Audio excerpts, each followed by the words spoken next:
takže dneska tady máme opening našeho mystery boxu, který nám přišel z Pyro SR, děkuju vám moc. A hoši, jdeme si to otevřít.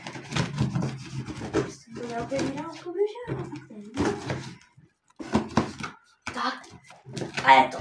Tak, jakoby tady tam jsou věci i co má můj strejda, jo. Takže jako první si můj strejda objednal bouchací kuličky. Tak, první věc. Stroboskop. Pak order. Výplň, no. Pak další Crazy Ball. Tak. Další. Ty vole, nějak se nám to tu sype. Jedny bouchací kuličky. Druhý bouchací kuličky. Ještě jedny stroboskopy. Další bouchací koule. Tak. A pak ještě takovýhle ty jedny bouchací koule opět. Takže máme tady hodně bouchacích kůlí. Pak takovýhle včelky. Si ukážeme. Mě zajímá teda, co to je osobně za včelky. Jo, ty vole, to jsou tady ty dobrý, nice. Já aspoň nevím, co se je. To jsou tady ty takový ty dobrý. Takže včeličky jednou. Pak tady máme velký rotáček. Kdo by nevěděl, jak vypadá, tak velký rotáček je takováhle věc, která se zapálí a ona rotuje. Takže velký rotáček. Poprvé. Takže dál tady máme, ty vole, kolik tady toho je, toho strejdu. Pak ještě další troje včeličky. Takže máme 4 včeličky celkem. Další včeličky, takže 4. Tak tu máme další bouchací kuličky, klasika. Ten má rád bouchací kuličky hodně. Tak. Výplň. Tak. Mini fontáns. Doporučuju fakt. Za mě hodně kvalitní fontánky to jsou.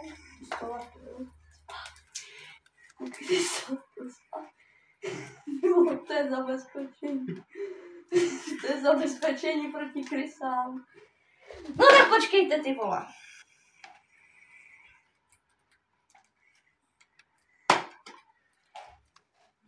No tak kdo by nevěděl prostě jak vypadá mini fontáns, tak mini fontánka je prostě takováhle malá fontánka, blablabla. No když tak to uvidíte, objednáváme pyrotechniku jenom na stránce Pyro SR, takže doporučuju. Takže pak tu máme takhle ještě jedny stroboskopy opět, takže už 3. stroboskop, jedny žabáky a dále tu máme 2 balení těchto velkých včeliček. Pak tu máme jednoho nadýmáka, pořádnýho, ať nám to tu vyčmoudí. Další Crazy Balls. Výplň, blablabla. A další mini fontáns, hoši. Takže budeme dělat vulkánky hodně. Výplň, vole. Píčo, meteorita. Jo, a jako dárek od Pyro SR jsme dostali tuto hezkou fontánu. Jo. No. Tak to by bylo ke strejdovou objednávce. Myslím si, že to je všechno. Jo. A teďka jdu na řadu já, oši. Ty vole. No tak to je těžké vybrat. On je v tom totiž ten mystery box, který tam je tak jakoby natěsno a je těžký jak hova. No. Tak tady k tomu se přisuneme blíž tu kamerku, abyste to viděli víc zblízka. Tak. Takže tady to všechno jsou věci jenom strejdy. A teďka jdeme na můj mystery box. Tak si ho jdeme otevřít. Čekejte, já vás dám trochu dál, ať ho vidíte celý. Lavro, bacha.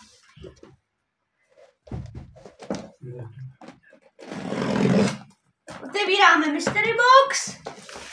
Si na to seru a otevřu z té strany. Protože mi strejda to bednil. Ne, ono mi to chcíplo. Ne, chcípl mi jenom blesk. Co je? Jo, super. Hezký. Tak. Já jsem myslela, že to lepne. Ty vole, Laura, natáčí, mi to kazíš. No, říkal jsem, nelezte se.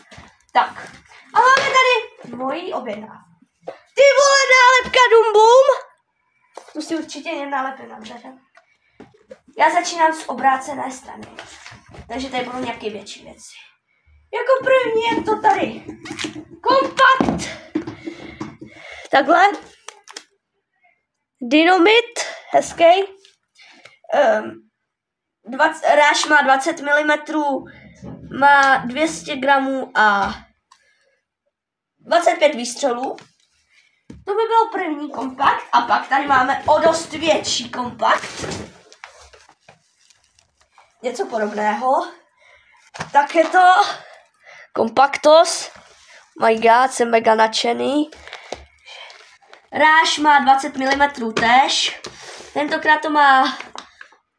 No, trvá to 55 sekund, takže další kompakt. Pak tu máme nějakou sračičku, nějakou fontánku, nevím, co to je. Určitě otestujeme.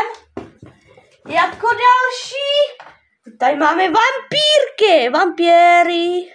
Tak, vampírs. Pak tu máme samozřejmě Dum Bum Nano, samozřejmě klasika. Pak tu máme Scream, včeličky Scream.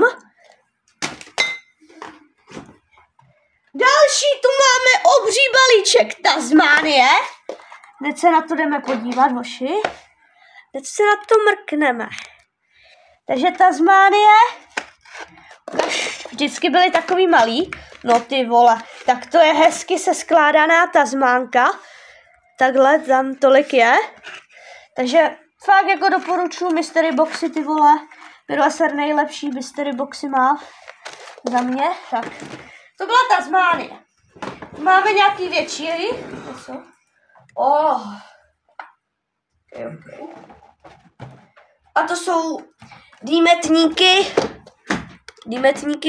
prostě dýmetníky, ale tady to je dobrý, že tady to jsou jakoby, že nezvukový dýmetníky, že jsou tichý, jako potichu, takže doporučuji hodně.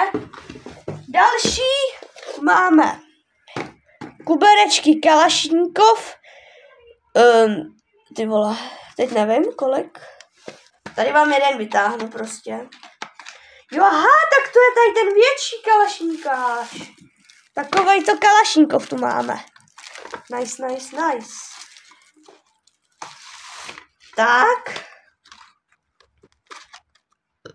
Já zatím jsem úplně spokojený. Tak. Ty kráso, moje vysněná dýmovnice. RDG 1, ale škoda, že není černá, ale žlutá. To je škoda, no. Takže další tu máme nějaký... No nevím co, to jsem nikdy neměl. Tak se jdeme podívat, to podle mě budou nějaký petardy, klasika, Pyroaser, petardy, no GG. A máme tam, ty vole, to nějak bední. A máme tam, co to je? Tak to fakt nevím, co je, ty vole. Je to velký jak kokot. Ale jako doslova, velký jak kokot. Jsou tam, je tam 5 kousků, takhle. No. Tak jo, no. Tak nějaký Holenks, neznám, fakt jako vůbec nic netuším. A tady nekončíme, ok. Tady to je nejvýstupná věc, kterou mi posílal Strejda. A máme tady prskavku Boj. Ok, nějaký pytlík. A v tom pytlíku se nachází další věc od Dum Bum a to je Dum Bum klíčenka. Super! Tak děkuji, Pyroaser, že jste mi toto zavolal. Jaký prcavky? Prskavky prostě. Klasika, znáte všichni. Pak tu máme Party Fontaines, velká verze. Nice. Otevřeme samozřejmě, koukneme, kolik jich tam je. A máme jich tam. Počkejte, ono je to tam víckrát přijebané. 1, 2. Máme tam celkem 6 fontánek. Mini fontáns, no. Teda party fontán, sorry. Tak. A teďka jdeme mezi takový už takový velmi mě potěšili tady Bulldog Crazy Bulldogs. Takhle prostě, je jich tam hodně, jo. To rozbalím. Jako jsou fakt nádherně zpracovaný buldočky. Buldočci. No a je tam fakt jako dost. Takže tež doporučuji na Pirové se objednávat buldoky. Děláme si taky někdy testíček. A tady máme nějaký petardy Minitor, neznám taky. Rozhodně rozbalíme, koukneme. Ty vole, tak ty mají dobrý knot, tak ty jsou velmi dobře zpracovaný. A za mě můžeme udělat test, co je silnější, jestli Minitor nebo Bulldog. Protože můžete vidět, že Minitor a Bulldog jsou velikostně stejný. A jakoby jsou i stejně zpracovaný, takže určitě bude test. Tak tady by byl Minitor. A kolik tam máme? Ještě poslední 2 věci, no. A za mě, já jsem spokojený, fakt jako super. A teďka tady máme Big Smoke, velké dýmovnice, hoši. Mně zhaslo světlo, tak sorry, že to možná nevidíte. Je tam celkem 8 kusů. Takže jedna je růžová, modrá, pak je zelená, žlutá, oranžová, červená a ta šedivá. Tak. A to je všechno. A teďka vám to naposledy vyskládáme a tak čau.